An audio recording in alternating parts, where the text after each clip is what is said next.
Madame Talon, et bonjour.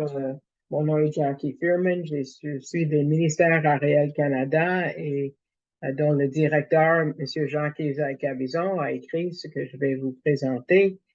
C'est une étude qui fait un survol de la vie de David et puis on résume ce qu'on a appris en 1 et 2 Samuel dans le cadre du sujet l'histoire de la rédemption dans les Écritures hébraïques.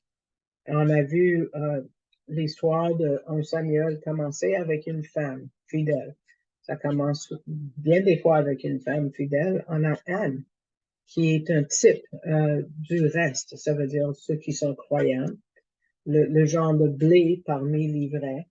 Au milieu du cœur spirituel d'Israël, elle est là au tabernacle. Et malgré le fait qu'elle est stérile, elle n'a jamais pu avoir des enfants, elle était surtout attristée par l'état du système religieux et aussi la condition du tabernacle de Dieu. Et Dieu, par un miracle, a touché Anne et elle a donné naissance à Samuel, un fils, et c'est lui qui a oint David, qui a commencé la lignée des rois de Juda jusqu'au dernier roi de Juda, Jésus, le Messie, qui est venu sauver son peuple de leurs péchés. Et parce qu'après une période d'environ 350 ans, comme le livre de Juges nous dit, il y avait une nouvelle vision que le Messie devait venir par la lignée de David. Et pour cette occasion, on rencontre des nouvelles idées et des nouveaux mots. On va voir des nouvelles places, d'ailleurs, qui renforcent l'idée que le Messie viendra, et 1000 ans plus tard, par exemple. Et euh, tout de suite au début de 1 Samuel, c'est Dieu qui prend les devants. Par exemple, le nom du Seigneur, son nom propre, euh, celui qui nous décrit comment il signe ses alliances, le Yod He Vav He, c'est souvent traduit l'Éternel en français.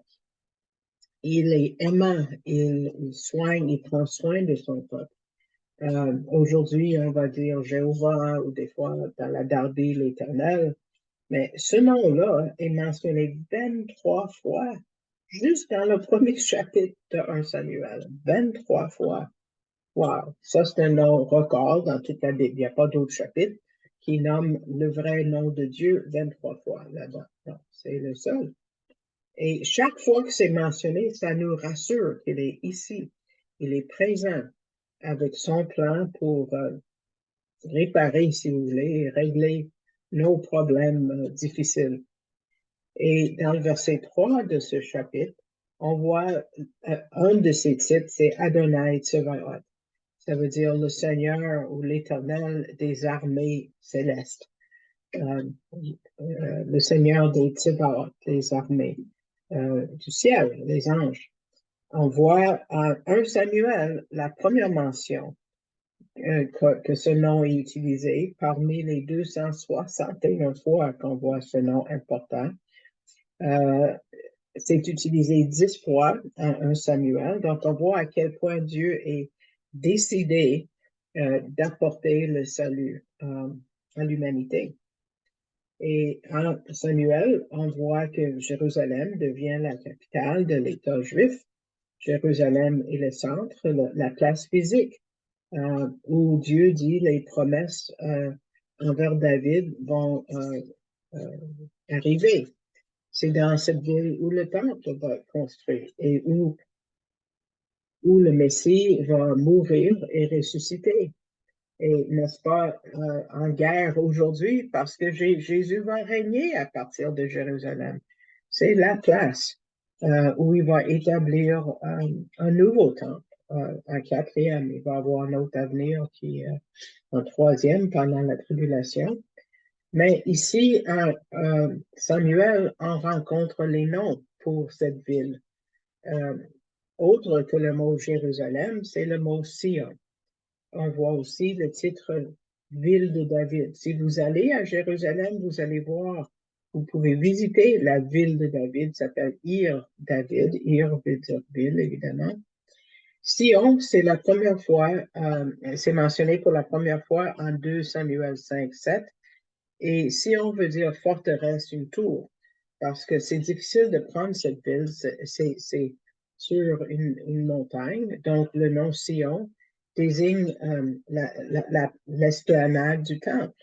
Et c'est devenu le synonyme de Jérusalem. Et Sion veut dire aussi tout le peuple d'Israël aujourd'hui.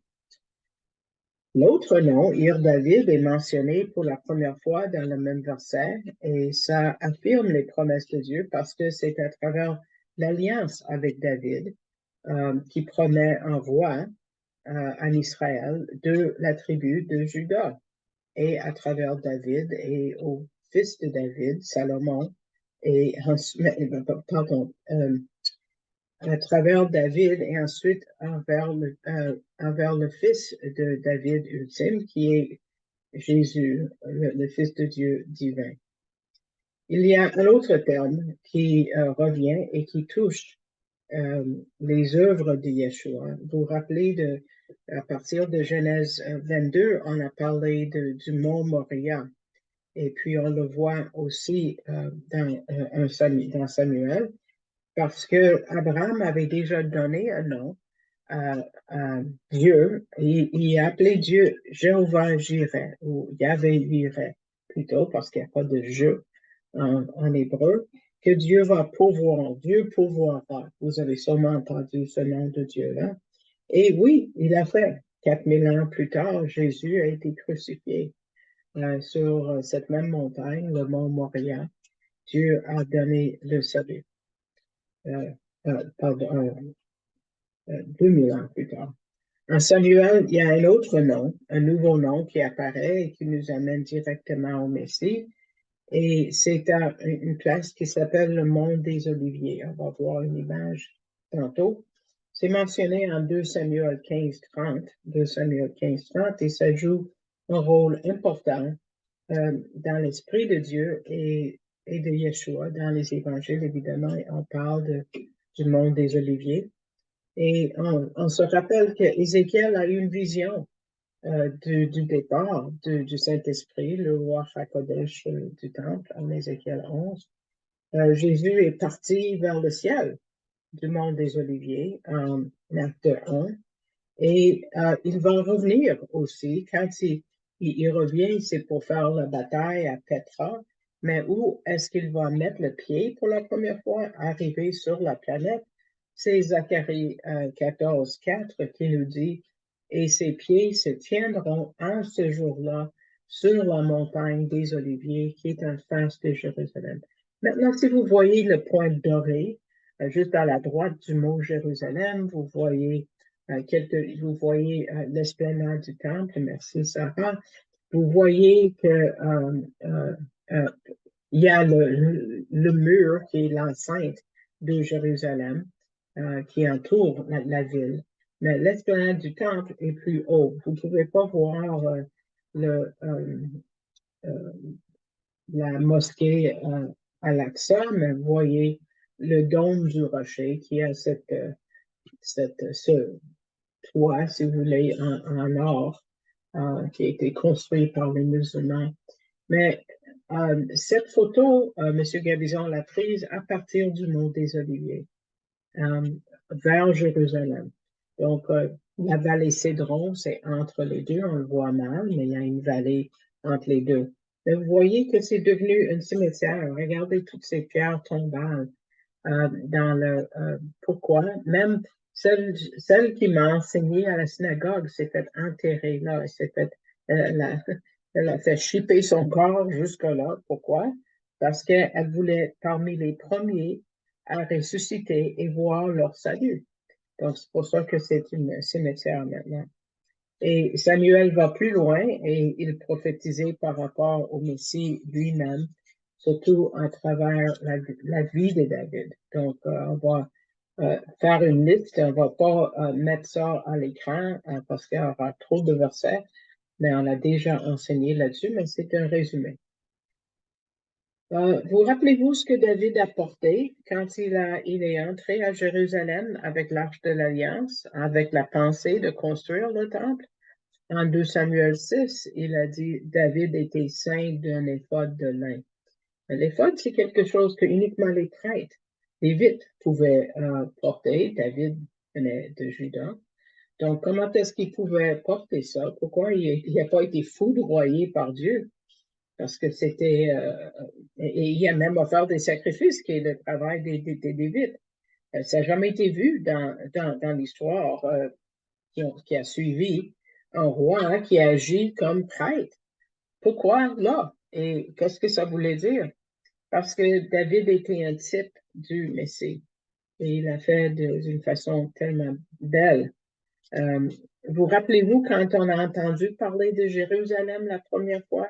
Il y avait un homme qui s'appelait Melchizedek, qui était le roi de Salem. Et les psaumes nous disent que Salem, c'est Jérusalem, ça vient de là. Ben, ce Melchizedek était roi et il était prêtre aussi. Il n'était pas surnaturel comme plusieurs pensent. Il était un homme. Et le nom veut dire le roi Melech de Tzedek, roi de justice. Abraham a donné une partie de ses dîmes, qui veut dire que cet homme était roi et il était prêtre aussi. Et Melchizedek et David étaient les seuls dans l'histoire qui étaient et roi et prêtre, mais les deux étaient des hommes. Et les deux sont des types de Jésus, Yeshua, qui est aussi prêtre et roi. Et les deux sont reliés à la capitale, Jérusalem, d'où le Messie viendrait. Euh, L'auteur de l'Épître aux Hébreux dit, étant salué par Dieu, souverain sacrificateur selon l'ordre de Melchizedek, Hébreux 5, parce que la prêtrise de Jésus n'était pas selon la prêtrise d'Aaron, ni de Zadok. Ces deux prêtrises-là ne pouvaient pas sauver Israël. Ils ont eu un problème et ils n'ont pas amené l'arche de l'Alliance à Jérusalem. Mais David a pris les devants et en portant l'éphod, il a prophétisé du Messie qui est le seul qui peut apporter la paix, le shalom à Jérusalem, la paix, et dans ce monde. Mais c'est juste le début, parce que c'est sûr que la vie de David les prépare à rencontrer le Messie. Il y a toute une dichotomie qu'on voit entre lui, parce qu'on voit que le Seigneur oint David comme roi, mais tout de suite après, il y a le mal. Et on va voir ça dans quelques minutes. Saül, d'ailleurs, qui a été choisi par le peuple, essaye de le tuer. Et il le poursuit. Savez-vous qu'il a poursuivi David 10 ans de temps? Jour après jour après jour après jour. Wow, 10 ans de temps.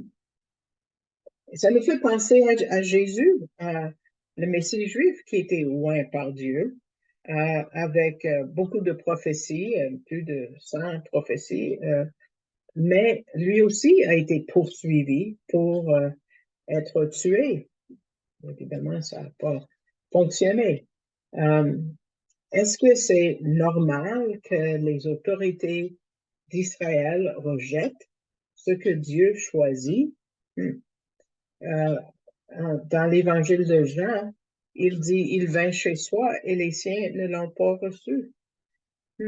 Les rabbins ont compté un minimum de 10 fois où David a été, où Saül ou quelqu'un a essayé de tuer David, entre juste chapitre 18, 19 et 20 de 1 Samuel. Wow. Puis, aucune fois, est-ce qu'évidemment, ça a réussi. Tout comme pour le Messie. Mais lui-même est allé de sa propre volonté à la croix. C'est pas les autorités quelconques, romaines ou juives, qui l'ont tué. Jésus a choisi d'aller à la croix. Mais où est-ce que David est allé pendant cette poursuite de 10 ans? Je vous ai montré une carte assez coudonc. Ça nous rend vraiment étourdis si on veut mettre des lignes à toutes les places où David a passé entre le chapitre 20 et 31 de 1 Samuel. Oui, c'est étourdissant, c'est difficile, mais on peut voir que David, même dans son propre pays, avec son propre peuple, il n'y avait pas de place pour qu'il pouvait appeler chez lui. Et ça nous rappelle la vie de Jésus parce qu'il n'y avait pas de place pour lui. Lui-même a dit en Matthieu chapitre 8, verset 20, euh, les renards ont des tanières et les oiseaux du ciel ont des demeures, mais le Fils de l'homme n'a pas où reposer sa tête. Donc, il n'y avait pas de place où rester. Il était toujours perturbé, toujours poursuivi, persécuté. Donc, il a bougé beaucoup, comme David, sur cette carte. Vous rappelez-vous que même la famille de David ne l'a pas vraiment considéré. Quand Samuel a demandé au papa de David, Jessé, de faire appel à tous ses fils, il a fait venir tout le monde sauf qui? David. Samuel était surpris. Il a dit, est-ce que tous les jeunes hommes sont ici? Et puis, non, Jessé n'a pas oublié. On n'oublie pas son propre fils, n'est-ce pas? Pas comme si elle avait 1000 femmes. Hein? Donc, il n'a pas oublié, mais sûrement, il était tellement certain que ça ne pouvait pas être celui-là qu'il n'a même pas pris la peine de l'appeler. Il voulait plutôt qu'il pèse les troupeaux dans le champ.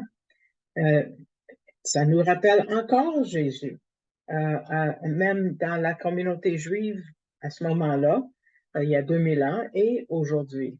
Non, j'essaie à pas oublier d'appeler David. Il était tellement sûr que c'était pas lui. Mais David a été haï, pas juste, été haï par même ses frères. En 1 Samuel 17, un des frères qui voit David venir au champ de bataille avec Goliath, mais avec leur lunch dans le fond, il dit, je connais moi ton orgueil et la méchanceté de ton cœur, car c'est pour voir la bataille que tu es descendu. C'était pas pour le point de vue de Dieu. On lit la même chose par rapport au Messie. Sa propre famille pensait qu'il était hors de lui-même.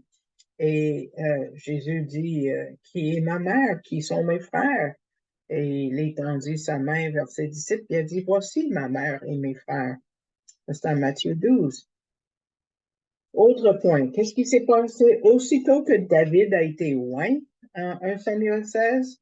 Goliath, le Philistin, qui fait qui apparaît en 1 Samuel 17, il dit qu'il était champion de l'armée et il était de Gath, comme on a vu dans la première partie, et sa hauteur était environ 3 mètres, c'est 9 pieds évidemment. Pourquoi est-ce que les Philistins n'ont pas commencé toute leur bataille avec Goliath? Coudon, il était champion, n'est-ce pas? Pourquoi tu ne produis pas ton meilleur tout de suite au départ? C'est comme si le mal attendait David, l'ancêtre de Jésus. Il attendait que David soit loin. Et là, les démons forts ont commencé à sortir. Mais ils n'étaient pas en contrôle. Ils ont perdu la bataille avec Jésus aussi. Plus tard, quand David est prêt à déposer l'autel et commencer l'autel pour le temple futur à l'ère de battage de Aruna, on a 4 autres géants qui apparaissent. C'était des frères de Goliath. Ils étaient 5 frères en tout. C'est pour ça que David a pris 5 pierres au cas où les frères arrivaient avec pour défendre Goliath, pas parce qu'il manquait de foi. Donc, le premier géant dit, vous voulez tuer David. Et les autres, évidemment, voulaient faire la même chose. Parce que les ennemis de David voulaient éteindre la lampe d'Israël, voulaient arrêter, l'ennemi voulait empêcher que Jésus vienne. C'est aussi simple que ça. Donc, au temps de Jésus, il y avait tellement de démons qui sont venus déranger son travail et sa montée vers la croix. Il y avait tout un éclat de possession démoniaque et des activités visibles.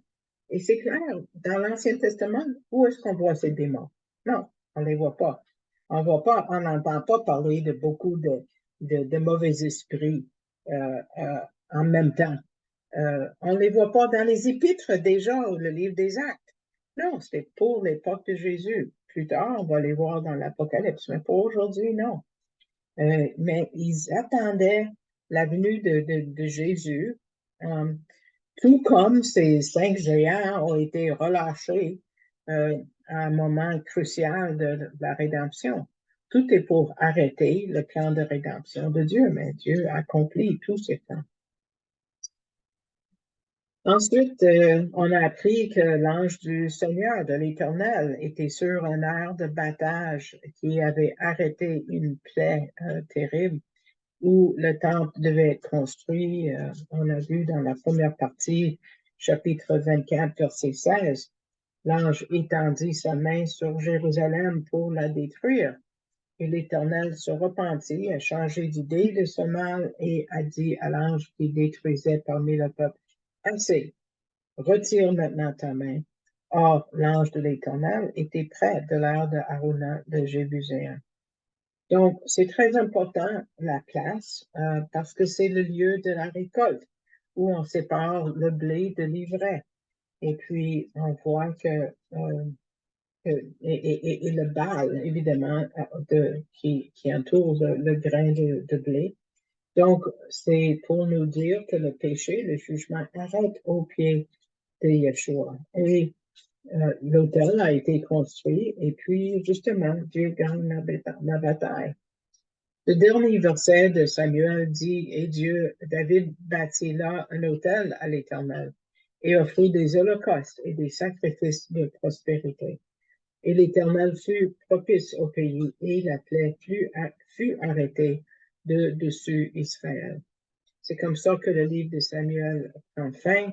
Donc, on commence avec le chaos qui était présent quand Anne a fait sa prière d'envoyer quelqu'un. Et puis, ça finit avec la rédemption et la promesse de la venue de Jésus qui était même là à la fin. Debout était déjà en train de sauver. Donc, le titre que M. Gabizon a donné à cette étude, c'est L'Éternel vit, Chai Adonai. Peut-être vous entendez ce temps-ci, les gens disent Am Yisrael Chai. Le peuple d'Israël vit, mais ce qui est plus important, c'est Chai Adonai, c'est l'Éternel vit. Et on trouve ces mots Chai Adonai 16 fois en Samuel. La dernière fois, c'est verset 47, où ça dit l'Éternel est vivant, Chai Adonai, et que mon rocher soit béni, et que Dieu, le rocher de mon salut, soit exalté. C'est même un chant qu'on chante en français ici au Québec. Le Seigneur vit et il est prêt à descendre et sauver n'importe qui fait appel à lui pour être sauvé. Dans 2 semaines, on commence Ésaïe. Donc, on a terminé avec les Ketubim, c'est-à-dire les écrits. On a divisé, les écritures hébraïques sont divisées entre la Torah, la loi, les Nevi'im, qui sont les prophètes, qu'on commence dans 2 semaines, et les Ketubim, c'est-à-dire les écrits, les livres d'histoire principalement et de poésie qu'on vient de terminer.